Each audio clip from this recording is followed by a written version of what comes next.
Bonjour à toutes et à toutes, ravi de vous accueillir dans Libre Ensemble, votre rendez-vous de la laïcité, le dernier cette année. Et oui, on clôt cette année 2021 avec notre invité aujourd'hui, le professeur Jean Leclerc. Bonjour Jean. Bonjour. Vous êtes professeur de philosophie à l'UC Louvain et aussi administrateur du Centre d'action laïque. Alors cette année 2021, toujours marquée par la crise Covid, on le sait, qui a mis à mal un tas de valeurs chères à la laïcité, liberté d'expression, égalité et solidarité. On va jeter un petit coup d'œil dans le rétro ensemble.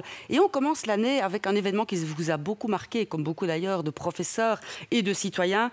C'était évidemment l'assassinat de Samuel Paty. Vous dites, et vous avez dit comme beaucoup, que c'est une grande atteinte à notre liberté d'expression, mais aussi d'enseigner. Ça vous a bousculé, ça, oui, cette début d'année ? Oui, profondément bousculé, comme beaucoup d'enseignants. Je pense d'ailleurs presque dans le monde entier, tellement cet assassinat était d'une extrême violence, surtout quand on a vu la façon dont il a été préparé et puis dont il a été médiatisé. Et de fait, c'est une atteinte violente à la liberté d'expression. Et puis on a vu aussi après des réactions où l'on voulait peut-être raboter cette liberté d'expression et peut-être en venir au fait qu'au fond, il ne fallait plus en user parce que potentiellement, en exerçant sa liberté d'expression, on pourrait blesser. Or, la liberté d'expression, c'est véritablement le thermomètre d'une démocratie. C'est son signe de bonne santé. Et on oublie trop souvent que c'est le fruit d'une très très longue conquête qui permet justement d'aller contre toutes les formes de censure, censure de l'État, il ne faut pas l'oublier, censure des religions, mais qui permet aussi d'aller contre les opinions, les rumeurs, en fait tout ce qu'on appelle en philosophie la doxa. Et bien sûr, dans le cadre d'une liberté d'expression, oui, on peut choquer, oui, on peut blesser, pour autant bien sûr qu'on ne confonde pas la liberté d'expression qui touche des informations et des idées et qui ne cherche pas, pour le coup, à essentialiser des personnes ou un groupe de personnes en fonction d'une appartenance à une ethnie ou une religion. Ça, véritablement, alors on tombe dans les discours de haine, dans la calomnie et dans la diffamation. Mais c'est très, très, très différent. Est-ce que ça a mis à mal aussi une certaine liberté d'enseigner dans le chef des professeurs, qu'ils soient dans les petites classes ou comme vous à l'université? Est-ce que vraiment certains ont fait un pas en arrière ou un pas de côté pour éviter d'enseigner certaines matières? Oui, je crois que oui, on l'a vu. Et d'ailleurs, cette émission de fin d'année, c'est l'occasion aussi de remercier toutes les équipes du Centre d'action laïque, le service d'études, enfin toutes ces personnes qui travaillent et qui ont mené cette année une enquête importante. Mais elles nous ont montré qu'en réalité, il y avait chez certains enseignants un fait qui doit nous inquiéter, qui consiste à ne pas aborder des sujets qui pourraient fâcher, parce qu'on redoute une réaction dans l'enceinte scolaire. Donc ça, c'est évidemment un phénomène préoccupant qui nous fait dire que nous devons être très attentifs sur l'exercice de cette liberté d'expression. Et on l'a vu aussi en Belgique encore cette année avec la question des caricatures. Et là, une fois de plus, qu'est-ce qu'il nous faut redire? C'est que c'est un enseignant qui enseigne et qui informe, et pas l'enseignant qui montre des caricatures. La vocation d'un professeur, c'est pas de montrer des dessins, des caricatures, c'est d'expliquer, c'est de faire ce travail et c'est de véritablement mettre en contexte. Donc là, il y a sur cette question de la liberté d'expression dans le domaine éducatif, il y a vraiment une vigilance que nous devons avoir. On terminera l'année et notre émission avec les cours de citoyenneté et philosophie à l'école. Et ça, c'est important aussi. On clôturera cette émission entre-temps. 24 février, on a célébré les 100 ans de la loi drogue en Belgique. Un unhappy birthday pour beaucoup, pour le Centre d'action laïque. Et pour vous, pourquoi ? C'est très important, d'abord parce que, quoi qu'on en dise, c'est un fait. Et alors on peut avoir évidemment différentes postures par rapport à la consommation des drogues, mais il faut se dire que depuis cette loi 1921 jusqu'à 2021, en réalité peu de choses n'ont pas changé. Et on voit véritablement que la politique répressive ne fonctionne pas. On voit d'ailleurs que dans la population carcérale, il y a beaucoup de faits qui sont liés à la consommation de drogue. On voit également une très très grande diversité des consommateurs. Et il y a cette loi qui est relativement monolithique et qui n'est plus adaptée à la situation dans laquelle nous sommes. Alors bien sûr, il ne s'agit pas de banaliser cet acte, qui est un acte toujours compliqué, et notamment quand il touche la plus jeune génération, même si on sait que sur le plan des chiffres, 1 jeune sur 4, quand il est même déjà mineur, a une consommation de cannabis. Donc il ne s'agit pas de banaliser ça, mais il s'agit de passer et d'arrêter en fait une politique répressive qui ne fonctionne pas.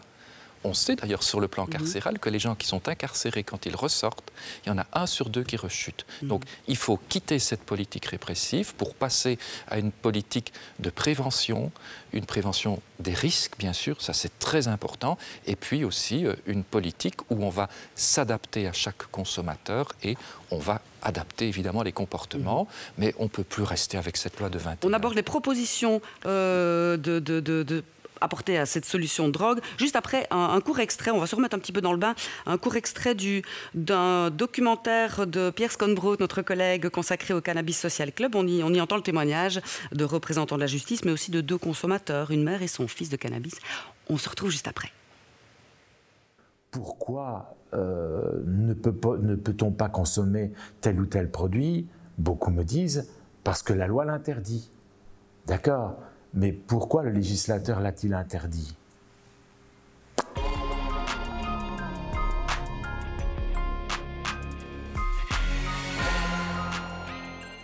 Il est clair que la politique prohibitionniste est un échec, que ce soit en Belgique ou partout où on l'applique. La question est évidemment, que faire d'autre? Alors si le remède était simple et évident, mais je crois qu'il aurait déjà été adopté partout. La chose n'est pas évidente. Il faut modifier ce qui est en place. Et là, je pense qu'on va se heurter à des montagnes ou des gens qui sont avec des références d'éducation, des références de criminalité, qui sont des modèles archaïques. Je ne sais pas comment expliquer ça. Moi, je fais mon travail. Moi, je suis officier de police. Ça veut dire que voilà, je travaille pour faire appliquer les lois et je l'applique, il n'y a pas de problème. Mais sur le fond, je ne dois pas commencer à me questionner le soir quand je rentre à la maison en me disant « Est-ce que ça sert à quelque chose que tu as fait aujourd'hui? Sinon, le lendemain, je ne veux pas travailler. » Mais sur le fond, je répète, ça ne sert à rien. On est deuxième. Cette économie nous dépasse totalement. Ça génère beaucoup d'argent. Et il y a moyen, nous, de récolter cette économie en légiférant autrement, en repensant le modèle. Les gens ne vont pas arrêter de fumer et la majorité des membres qui nous ont rejoints sont fort résignés, veulent se battre pour leur modèle, veulent se battre pour se faire reconnaître en tant qu'usagers, en ayant le droit effectivement de faire ce qu'ils veulent avec leur corps, de consommer le chanvre pour les raisons qu'ils trouvent bonnes. Et donc tout ça ne s'arrêtera pas ni avec la peur, ni avec des condamnations judiciaires.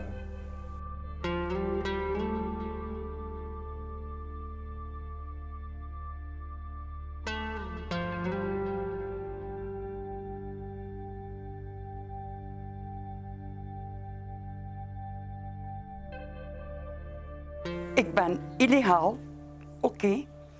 Ik ga eerlijk zijn, oké. Wat de hek. Ik ga het nu open en bloot zeggen.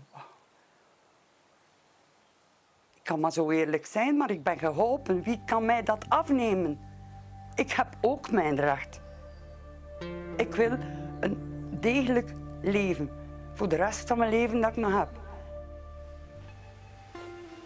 Voilà, retour plateau avec Jean Leclerc pour faire un petit peu le point sur cette fin d'année 2021. Donc on l'a vu, un reportage de Pierre Sconbroth, les 100 ans de la loi drogue, avec ce reportage sur un Cannabis Social Club. Jean Leclerc, que faire? On sait que ce qui est fait aujourd'hui n'est pas bon. Quelques propositions du CAL. Et puis, que se passe-t-il au Sénat actuellement? Oui. Mais vous voyez, Catherine, on voit le désarroi de tout le monde. On voit le désarroi des associations qui sont sur le terrain, le désarroi des policiers. On voit le désarroi des parents, évidemment. Je vous donne 2 chiffres, Catherine, pour prendre la mesure de ce qui se passe.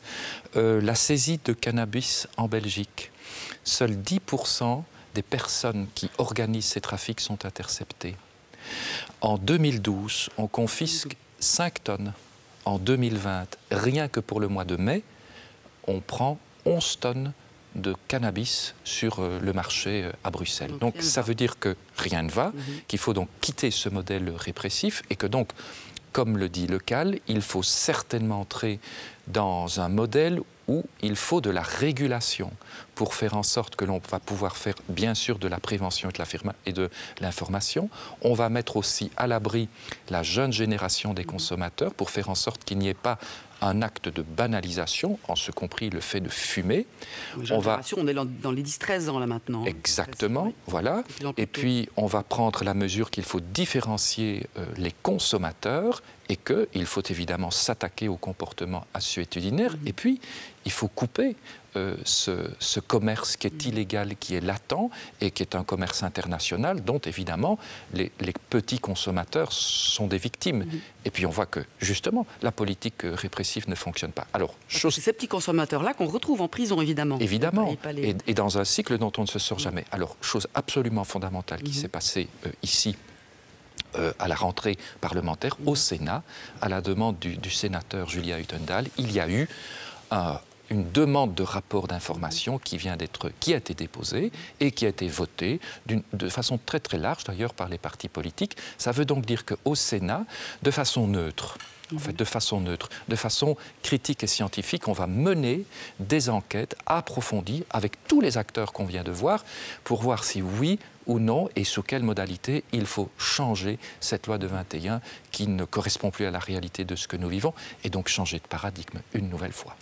Dossier à suivre en 2022. Oui, fondamental. Ça va bouger. Fondamental, ça va bouger. Et je pense que le fait que la chose soit désormais au Sénat est une excellente chose pour la réflexion.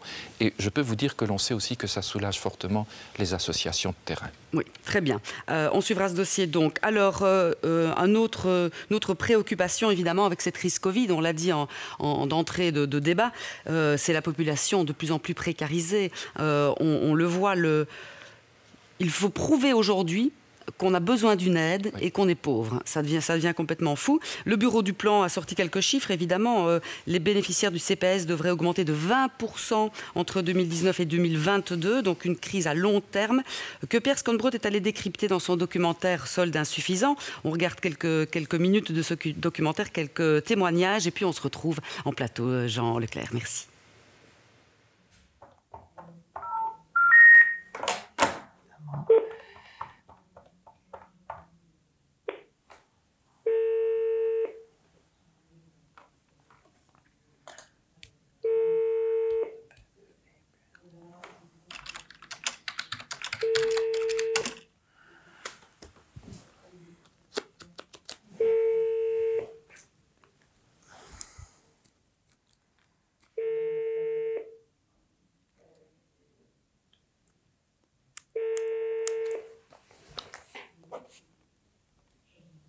La personne à l'extension 2820 est à...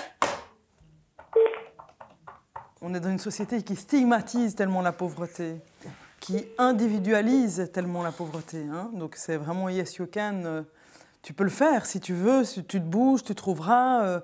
Il y a eu des phrases ces dernières années, ces 20 dernières années de politiciens, si tu veux un boulot, tu traverses la rue. Enfin, il y a eu quand même des phrases très très fortes qui font qu'aujourd'hui, les personnes ont totalement intégré ça. Et donc les personnes elles-mêmes se disent, si je ne m'en sors pas, c'est de ma faute.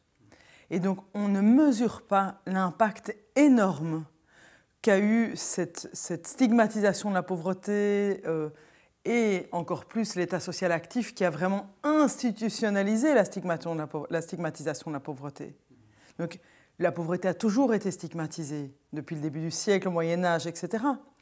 Mais elle s'est institutionnalisée en disant aux gens, eh bien, en plus de vous demander d'être actif dans votre pauvreté, on va vous punir si vous ne l'êtes pas. On va vous sanctionner si vous ne l'êtes pas. Et on va même mettre en place des contrats, mettre en place toute une série d'éléments pour que vous puissiez nous prouver que vous êtes bien actif. Et on est complètement embourbé dans ce système. On passe beaucoup plus de temps au téléphone, à renvoyer des mails. On a des délais d'attente assez dingues pour des réponses. On doit aussi beaucoup rassurer les gens qui sont complètement perdus par rapport à toutes les nouvelles règles, par rapport au fait qu'ils ne peuvent plus aller nulle part librement pour avoir accès à leurs droits. Et alors, oui, le téléphone, tout le temps. Passer des coups de fil sans jamais avoir de réponse pour atteindre des services pour des gens qui eux-mêmes n'arrivent pas à les joindre. Donc ça, beaucoup. Le Covid, c'est du téléphone, énormément. Voilà, nous sommes toujours dans Libre Ensemble, votre magazine de la laïcité, avec Jean Leclerc pour évoquer les grands dossiers de 2021. Jean Leclerc, on l'a vu, c'est pas joli et ça ne va pas s'améliorer parce que cette crise n'est pas terminée. Non. Et la crise économique et sociale qui va suivre va être terrible. Un mot. Oui, là, pour nous, laïcs, c'est vraiment un point fondamental parce que c'est bien toute la différence entre la charité et la solidarité. Alors ici, on est véritablement au cœur de l'action sociale. C'est un pilier fondamental de l'organisation de ce pays.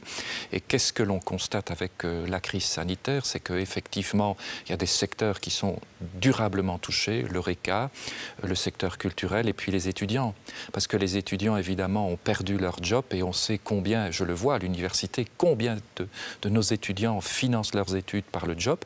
Et donc, bien sûr, il y a eu le chômage Covid, mais à hauteur de 60%, et qui n'a pas pu permettre de prendre en charge d'autres types de ressources qui peuvent intervenir. Donc ça, on peut dire que c'est vraiment la première précarité, c'est la précarité socio-économique. Puis il y en a une deuxième, c'est qu'en réalité, on se sent stigmatisé quand il faut aller à recourir auprès de l'action sociale. Parce qu'il y a des personnes pour lesquelles ça n'était jamais arrivé. Et donc il y a cette idée qu'il n'y a plus ou il n'y a pas de recours au droit. Donc ça veut dire que les centres d'action sociale doivent encore faire plus d'informations et doivent surtout dire aux personnes et aux usagers qu'il n'y a pas de drame à aller vers le centre d'action sociale. Et puis, il faut aussi ajouter à ça qu'on est entré dans une société du télétravail. Mais le télétravail, il n'y a pas toujours une connexion Internet. Il peut parfois y avoir des difficultés dans le fonctionnement de la famille. Il y a donc une forme de précarité numérique qui vient rejoindre la précarité économique et sociale, voilà, d'inégalité. On sait aussi que les familles monoparentales sont très fortement touchées et on sait qu'il y a vraiment des violences intrafamiliales. Or, le télétravail, c'est des deux côtés, parce qu'on sait aussi que les personnes qui travaillent dans les CPS ont pu évidemment faire moins de visites auprès de leurs usagers. Donc il y a des situations qui ne sont plus contrôlées. Et puis alors je crois qu'il faut encore ajouter à ça le fait d'une nouvelle précarité, c'est la précarité énergétique, parce que quand il y a du télétravail, évidemment, la facture d'énergie, elle augmente, le gaz, l'électricité, d'autant plus en cette fin d'année. Donc ça veut dire que c'est une précarité qui se rajoute à une précarité. Et on peut aussi dire qu'il y a une précarité sur le plan des soins de santé. On sait que pour certains de nos concitoyens, véritablement planifier sa santé, la façon dont on s'occupe de sa santé est une vraie difficulté. Et donc on va vite aux urgences, ou on va plutôt aux urgences. Mais on sait combien les hôpitaux ont trié et trient encore. Ça veut donc dire que là aussi, sur le plan des soins de santé, il y a une situation d'une extrême gravité. Ce sujet est un sujet très préoccupant pour la laïcité. Que faire alors? Renforcer l'État social pour éviter de laisser sur le bord de la route de plus en plus de monde, de gens? Renforcer l'État social, renforcer toutes les opérations d'information et renforcer aussi une solidarité entre les personnes en sachant investir là où il faut investir. Très bien. Autre sujet qui vous a particulièrement touché également, en mai dernier, on s'en rappelle, la décision du tribunal du travail de Bruxelles condamnait la STIB pour discrimination fondée sur les convictions religieuses et sur le genre, une plaignante s'estimant victime de ces discriminations parce qu'elle portait le voile. Que dire aujourd'hui de tous ces ports de signes convictionnels? Que le dit le CAL et que dites-vous, vous, en tant que philosophe? C'est un immense problème là aussi, sauf qu'ici, on l'a vu sur des dossiers, des situations ponctuelles. On a vu des choses dans le Brabant wallon, où là, pour le coup, il y a un juge qui a prononcé cette exigence de neutralité dans l'enseignement. Puis, on vient de voir une autre décision pour l'Institut Francisco Ferrer. Et puis, on a vu la situation de la STIB. Et puis, on a vu aussi la situation de la commissaire de gouvernement. Bon, ça veut dire que là, on est dans une sorte de chaos. Et je pense que tous les acteurs demandent de la clarification. Bien. Alors, bon, sur le plan de la STIB, on a assisté à une véritable mascarade. Pourquoi? Parce que, en réalité, le jugement qui a été rendu, il y a énormément de partis pris, il y a une accusation qui est redoutable par rapport à la STIB, et je pense que tout le monde s'est véritablement étonné qu'il n'y a pas eu un appel. Et vous savez que le Centre d'action laïque s'est porté en tierce opposition dans ce dossier. Il va falloir attendre. Et puis la balle est maintenant renvoyée au Parlement bruxellois. Et puis, la question du commissaire du gouvernement, il faut avouer que c'était à la fois une faute intellectuelle, mais c'était aussi une faute politique. Alors donc, je crois qu'il faut pouvoir prendre acte sur le plan juridique et se sortir de ce flou-là.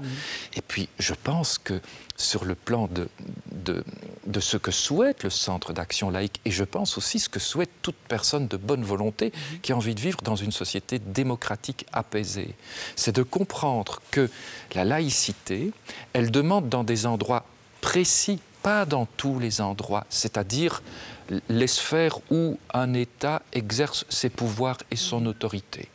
La question de l'enseignement obligatoire, la question de la justice, la question des soins de santé, elle demande que dans ces lieux-là, qui sont donc des lieux spécifiques, qui ne sont pas non plus tous les temps de notre vie, qui ne sont pas les temps de la société civile, mais elle demande que dans ces lieux-là, on puisse se dépouiller de ces signes religieux, mais attention aussi philosophiques et politiques, mais on les oublie toujours pour que précisément on ait une forme de neutralité et pour que le signe convictionnel soit désactivé. Alors, le problème, c'est qu'on ne sait plus très bien non plus ce qu'est un signe convictionnel. On ne sait pas que dans un signe, il y a quelque chose que nous émettons et puis il y a aussi quelque chose que nous recevons. Et puis, c'est convictionnel, donc ça veut dire que ça touche à quelques certitudes qui sont des certitudes intérieures et qui peuvent être des certitudes religieuses. Bien, il faudrait vraiment que ça, dans ces sphères très particulières qui, je le redis, ce n'est pas la société civile, mais dans ces sphères-là, il puisse y avoir cette exigence de neutralité pour qu'on ait véritablement des services publics qui sont des services où il y a de l'impartialité. Ça, pour moi, c'est vraiment absolument fondamental et là aussi, il faudra vraiment sortir du flou juridique et avoir le courage de prendre une décision parce que l'enjeu de tout ceci, c'est d'avoir une société qui est apaisée. C'est ce que vous le disiez, hein. Le débat doit être apaisé sur ces questions-là. Vous le prenez dans une carte blanche il y a quelques mois. Oui. C'est vraiment vers ça qu'il faut aller. C'est ça. Et il faut comprendre que vouloir cette politique sur les signes convictionnels, c'est vouloir la paix sociale. Voilà. Ce n'est rien d'autre. Ce n'est pas la guerre contre les religions. Ce n'est pas la volonté d'avoir un corps de l'administration publique qui sera un corps de fonctionnaires athées. C'est un non-sens. C'est tout simplement préserver quelques lieux où il y a de la neutralité et de la laïcité. Par contre, Jean Leclerc, il faut bien l'avouer, un signe convictionnel n'est pas un autre. Et le port du voile, par exemple, c'est une question très délicate, parce que certains disent que c'est imposé à la femme le joug du foulard, et donc c'est quand même une violence faite à la femme aussi. Mais oui. Mais vous voyez, voilà une interprétation. C'est une interprétation, oui, c'est une interprétation parmi d'autres. Alors certains diraient, il ne faut pas se mêler de la vie des autres. Mais... ça veut dire que quand on est dans ces lieux où s'exerce le pouvoir de l'État, la possibilité de cette interprétation, on ne se la donne pas. Et c'est pour ça qu'en fait on enlève le signe convictionnel dans ces lieux-là. Pour enlever le débat, en tout cas la polémique. C'est pour enlever le débat, c'est pour enlever la possibilité d'une polémique ou la possibilité de tout à fait autre chose.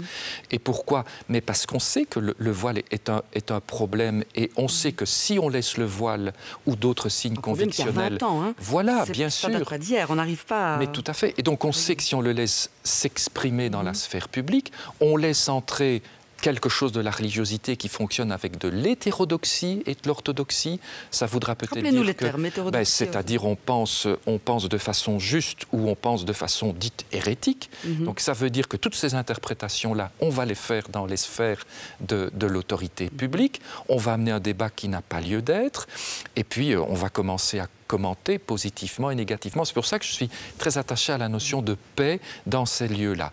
Dans la société civile, c'est totalement autre chose. Voilà, là, il y a une grande liberté d'affichage pour autant que l'on respecte le droit commun. Ça, c'est très différent. La paix, Jean Leclerc, justement, c'est dès le plus jeune âge, dans les petites classes, qu'on l'apprend avec le respect de l'autre, la connaissance de l'autre. Et ça, on termine l'année sur une note très positive pour vous, pour la laïcité, pour tout le monde, je pense.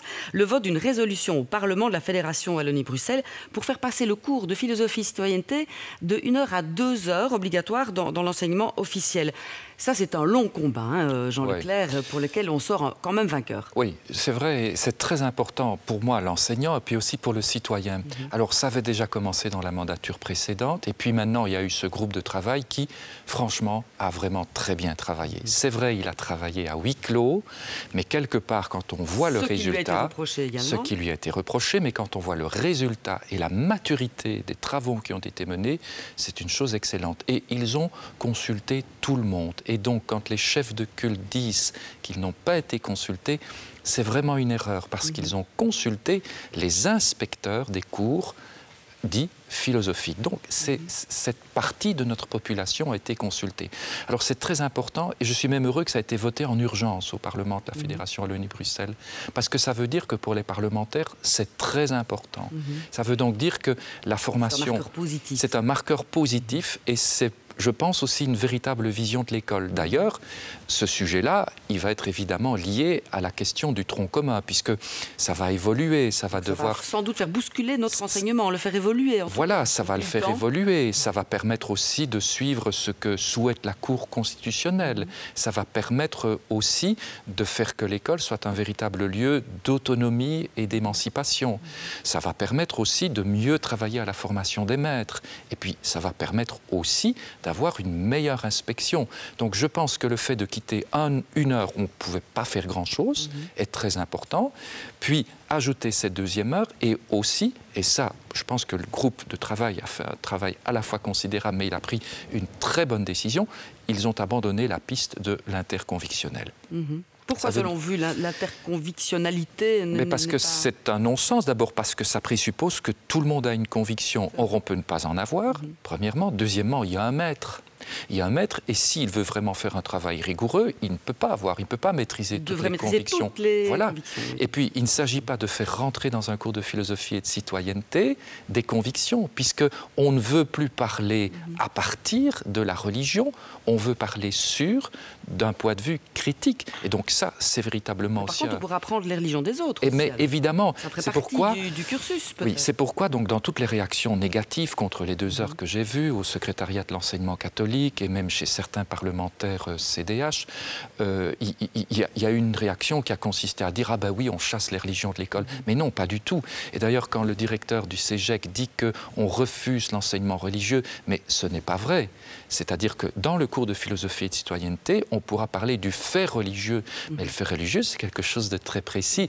Et j'ai vraiment constaté que là, ils ne sont pas au point sur ce que est véritablement le fait religieux, parce que quand on va parler du fait religieux, on va le faire d'abord dans une classe où tous les élèves seront ensemble, et on va le faire aussi avec de la distance et avec des outils critiques. Et ça, Catherine, c'est vraiment une révolution, et on termine l'année sur Vous êtes optimiste. Ah oui, on termine l'année sur une excellente nouvelle. Globalement, l'année se termine bien. Elle se termine que bien. Dire de l'an prochain en quelques mots? Là, il faut vraiment souhaiter que maintenant le gouvernement va prendre en charge ce que demande le Parlement, et que ça va être mis en œuvre au fur et à mesure du temps et de l'évolution du tronc commun. On se revoit l'année prochaine pour reparler de tout ça. Merci beaucoup, Jean-Claire, d'avoir été là avec nous pour redresser un petit peu le portrait de cette année 2021. Et vous souhaitez une excellente année 2022. Ah bah vous aussi.